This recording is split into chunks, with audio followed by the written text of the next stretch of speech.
बिस्मिल्लाहिर्रहमानिर्रहीम। लाखों करोड़ों दुरूदो सलाम मोहम्मद मुस्तफ़ा सल्लल्लाहु अलैहि वसल्लम और आले मोहम्मद पर। मैं हूँ उमर दराज गोंदल। इसमें कोई शक नहीं है, इस वक्त चहमगोइयाँ हैं, शोर है और वो चीफ इलेक्शन कमिश्नर के इस्तीफे को लेके है। आज जिस तरह से पंजाब पाकिस्तान बार काउंसिल ने और फिर उसके बाद सुप्रीम कोर्ट बार एसोसिएशन ने इलेक्शन कमीशन को चार्जशीट किया, उनसे इस्तीफा मांगा, ये खुद सवाल पैदा करने वाला एक अमल था कि ये अचानक से कैसे हो गया कि सो के उठे हैं और आजम नजीर तारड़ का धड़ा या ग्रुप जो है वो चीफ इलेक्शन कमिश्नर से इस्तीफा मांगना शुरू हो गया है। तो मालूम ये पड़ा कि ये कोई बड़ी गेम है। उसके बाद अगली सूरत हाल आप सुन लें तो अगली सूरत हाल से आपको मजीद अंदाजा हो जाएगा। सिंध बार एसोसिएशन और पंजाब बार एसोसिएशन जो है, पंजाब बार काउंसिल जो है, उन्होंने भी ऐसी बात की है। वो कह रहे हैं इंतखाबात के तरीकाकार हल्का बंदियों की तजाद पर शदीद तशवीश का इजहार है और इन शिकायत को दूर किए बगैर महज इंतखाबी टाइमलाइंस पर अमल से मुल्क की इस्तेहकाम को नुकसान पहुंचेगा।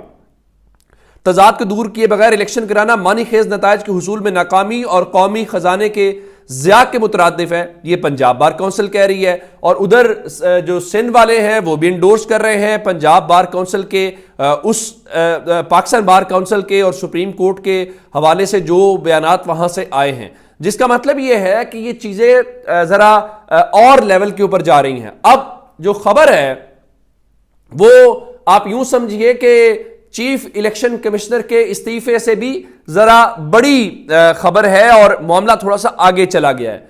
सुप्रीम कोर्ट कह रही है कि जो इलेक्शन है और इलेक्शन की तारीख है वो 8 फरवरी है और वो पत्थर पे लकीर है। बिल्कुल ठीक है, इमरान खान तो जेल से यही पैगाम दे रहे हैं कि इलेक्शन रोकने के जो साजिशें हैं उनको नाकाम बनाया जाए और इलेक्शंस की तरफ कौम जाए और ये सारा कुछ जो है। लेकिन कौन है जो इलेक्शन रोकना चाहता है ये सबको पता है। इवन कामरान खान जैसे लोग तो आज स्टॉक एक्सचेंज के अंदर अगर मंदी हुई है तो उसको भी इलेक्शन से जोड़ रहे थे और बहुत सारी बातें हैं। लेकिन अब अगली खबर जो है वो खबर, चूंकि काजी फायज ईसा साहब कहते हैं कि अगर इलेक्शन के इल्तवा की कोई बात करनी है तो आप बीवियों से बात करेंगे, बाहर बात नहीं करेंगे। यहां पे प्रॉब्लम ये है कि चीजें कुछ ऐसी हैं जो खदशात को जन्म दे रही हैं। इस्लामाबाद में बैठे हुए बहुत सारे हमारे सहाफी जो दोस्त हैं वो कह रहे हैं कि अगले चंद रोज के अंदर बहुत कुछ ऐसा होगा कि इलेक्शन कराना नामुमकिन हो जाएगा। आज सबसे पहले शायद मेतला जिनके हवाले से वो केस भी FIA वाला चल रहा है कि उनके ऊपर मुकदमा हो, और जनरल बाजवा वाला इंटरव्यू जिसके बाद जनरल बाजवा को कहा गया जरा ठंडा रखें, आप इंटरव्यूज ना दें। शायद मेतला ने आज ट्वीट किया है 7:23 के ऊपर। वो कहते हैं कि अहम तरीन 8 फरवरी को इंतखाबात नहीं होंगे, इंतखाबात 2 से 3 हफ्ते ताखीर से होंगे। इलेक्शन कमीशन और हुकूमत दोनों की तैयारी नहीं है। बयानात कुछ भी हो सकते हैं लेकिन इलेक्शन कमीशन की तैयारी मुकम्मल नहीं है। तैयारी के लिए मजीद कुछ दिन दरकार हैं, इसलिए इलेक्शन मुलतवी होंगे हुकूमती जराए। अब शायद मेतला अगर ऐसी बात कर रहे हैं तो क्यों बात कर रहे हैं? आखिर आज भी वो साहब जो हैं निगरान वजीर आजम, वो कोयटा में बैठ के कह रहे थे जी इलेक्शन आईनी जरूरत है जिसे करा के जाएंगे, इलेक्शंस जो कराएंगे नतीजे पर कुछ नहीं कह सकते। फिर उनका हम ये लेबल नहीं लेके जाना चाहते कि हमने इलेक्शंस नहीं करवाए। और अब अगर 2-3 हफ्तों की बात हो रही है तो अगर आपको गुफ्तगू सुनाई दी हो जरदारी की तो वो भी कुछ ऐसी बात कर रहे थे। आपको गुफ्तगू सुनाई दी हो फजलुर रहमान की, वो भी इलेक्शन इल्तवा की कुछ ऐसी बातें कर रहे थे। अब ये सीधा सीधा चैलेंज है काजी फायज ईसा को। इकराम राजा साहब हमारे दोस्त हैं, जर्नलिस्ट हैं इस्लामाबाद से, वो भी कह रहे हैं कि इस्लामाबाद में जो हरकत सकनात हैं उसको देख के अगले चंद रोज के अंदर ये असेस किया जा सकता है कि कुछ बड़ा होने जा रहा है और उस बड़े की बुनियाद के ऊपर इलेक्शंस वाला मामला थोड़ा सा टलता हुआ दिखाई दे रहा है। अब ये सवाल पैदा होता है कि जब सुप्रीम कोर्ट कह रही है, जब सियासी जमातें कह रही हैं, इलेक्शन कमीशन बार बार कह रहा है, यानी कल सुबह से 20 तारीख से कागजात नामजदगी की वसूली का सिलसिला शुरू हो जाएगा, तो आखिर क्या वो वजूहात हैं जिसकी बुनियाद के ऊपर इलेक्शन मुलतवी करना है? देखिए इलेक्शन मुलतवी की हद तक अगर देखा जाए तो पाकिस्तान तहरीक इंसाफ तो तैयार है कि वो इलेक्शन लड़ना चाहती है और वो उनके पास वोटर भी है, उनका वोटर भी तैयार है। इलेक्शन मुलतवी की उनको सूट करता है जिनके साथ पब्लिक नहीं है, जो लाहौर में इलेक्शन लड़ने का रिस्क नहीं ले रहे, जिनको ये पता चलता है कि सनम जावेद इलेक्शन लड़ना चाहती है तो सनम जावेद के जो वालिद हैं, कभी उनको इस दफ्तर का चक्कर लगवाया जाता है, कभी उस दफ्तर का चक्कर लगवाया जाता है, लेकिन उनको जेल तक रसाई नहीं दी जाती जहां पे वो अपनी बेटी से पावर ऑफ अटर्नी साइन करवा के उनके कागजात नामजदगी जो है वो जमा करवा सके।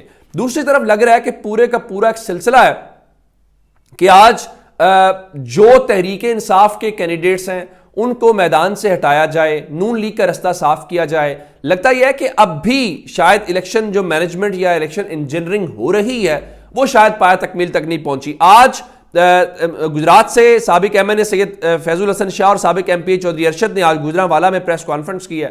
वो कहते हैं जी 9 मई के वाकयात की मजम्मत करते हैं, सियासत से रिटायरमेंट का ऐलान करते हैं, आइंदा इलेक्शन ही लड़ेंगे। फिर उधर सरगोदा से जो गोंदल साहब हैं उन्होंने भी कुछ ऐसी ही बात की है और वो भी हुसैन इलाही और उनके मुकाबले में वो इलेक्शन लड़ने वाली पार्टी। तो वो लगता ये है कि उस सारी सूरत हाल में कुछ नया जो करने की है। अच्छा, फिर इसी तरह से लोधरा से एमएनए शफीक अराई हैं जो पाकिस्तान तहरीक इंसाफ के क्या कहते हैं कि इलेक्शन लड़ चुके हैं और साबिक एमएनए तहरीक इंसाफ के, वो लोधरा से 2018 से कौमी असम्बली शहर से मुंतखब हुए। अब उन्होंने भी इंतखाबात में जो है वो हिस्सा न लेने का ऐलान किया है। उसके बाद अब इसका क्या मतलब है? शफीक अराई को आप साइड पे करते हैं तो इसका मतलब यह है कि आपने जहांगीर तरीन और नून लीग के उम्मीदवार सिद्दीक बलोच के दरमियान मुकाबला है। अब चूंकि इस्तेकाम पाकिस्तान पार्टी जो है वो सीट एडजस्टमेंट मांग रही है तो यहां पे नून लीग को सीट एडजस्टमेंट करनी पड़ेगी। अगर सीट एडजस्टमेंट करनी पड़ेगी तो इसका मतलब है फिर तो आप बिला मुकाबला जहांगीर तरीन को जितवाना चाहते हैं, क्योंकि लेकिन दूसरी जानिब जो जिन लोगों ने कागजात नामजदगी रिसीव किए हैं उनमें वकला की बहुत बड़ी तादाद है। मिसाल के तौर के ऊपर हर जगह के ऊपर आपको लगेगा कि तहरीक इंसाफ का जो टिकट है वो शायद वकला में सबसे ज्यादा पॉपुलर है। और भी बहुत सारे लोग हैं जो इलेक्शन लड़ने के बाद, इवन आज और दौर छोड़िए कि वो ब्रिगेडियर इजाज शाह जो हैं, जो वजीर दाखिला रहे पाकिस्तान तहरीक इंसाफ के दौर में, वो खामोश हैं, 9 मई के बाद भी कहीं दिखाई नहीं दिए और वो रिटायर्ड भी हैं। वो आज दुनिया न्यूज के प्रोग्राम में थे, जामी साहब और शामी साहब वाले में, उसमें वो कह रहे हैं मैं तहरीक इंसाफ के टिकट के ऊपर इलेक्शन लड़ूंगा। अब वो तहरीक इंसाफ के टिकट के ऊपर इलेक्शन लड़ने का क्या मतलब है कि उनको कौन जो है वो ये कह रहा है कि आप लड़ लें या उनको कौन अलाउ कर रहा है, ये भी बहुत इंपॉर्टेंट है। अच्छा, दूसरे नंबर के ऊपर इमरान खान की एक बड़ी कामयाबी लाहौर हाईकोर्ट से, इस्लामाबाद हाईकोर्ट से है। उन्होंने वहां पे जो चीफ जस्टिस आमिर फारूक साहब हैं उनके ऊपर अदम एतमाद का इजहार किया था और कहा था कि मेरे केसेस वो ना सुना करें, जिसके बाद हमने देखा भी अब इमरान खान ने जो फर्दे जुर्म वाला मामला है साइफर के अंदर और मजमूई तौर पे जो कार्रवाई अब तक हुई है उस कार्रवाई को चैलेंज करके कहा है कि इसको कलअदम करार दिया जाए, क्योंकि ये एक एफआईआर की बुनियाद के ऊपर हो रहा है और ये आप एक वो कंप्लेंट की बुनियाद के ऊपर होना था, जिसके ऊपर आज ही दरखास्त दायर हुई और उस दरखास्त को समाअत के लिए कल मुकर्रर कर दिया गया है और उसके ऊपर एतराज़ात हैं। तो जस्टिस मियां गुल हसन औरंगजेब जो हैं कल एतराज़ात के साथ इसकी समाअत करेंगे। तो लगता यूं है कि इमरान खान उसमें ना सिर्फ ये कह रहे हैं कि इस पूरी की पूरे जो अब तक ट्रायल हो चुका है उसको कलअदम करार दिया जाए, बल्कि इमरान खान जो है उनको इस केस से बरी भी किया जाए। लेकिन इसमें खास बात जस्टिस आमिर फारूक साहब का हाथ खड़े करके बेंच से अलग होना है, क्योंकि अब तक की जितनी भी चीजें इमरान खान से मुतल्लिक दरखास्तें आती हैं तो उसमें जस्टिस आमिर फारूक साहब जो हैं वो सारे के सारे उन केसेस में भी बैठे होते हैं और फिर तहरीक इंसाफ ने बाकायदा नंबर दिया कि ये केस थे और इसमें जस्टिस आमिर फारूक साहब बैठे हुए थे। तो इस बार जस्टिस आमिर फारूक साहब ने मियां गुल हसन औरंगजेब का सिंगल बेंच बना के शायद इस चीज को जरा काउंटर करने की कोशिश की। चलें अब देखते हैं कि क्या रिलीफ मिलता है इमरान खान को। अपना बहुत सारा ख्याल रखिएगा। खुदा हाफिज।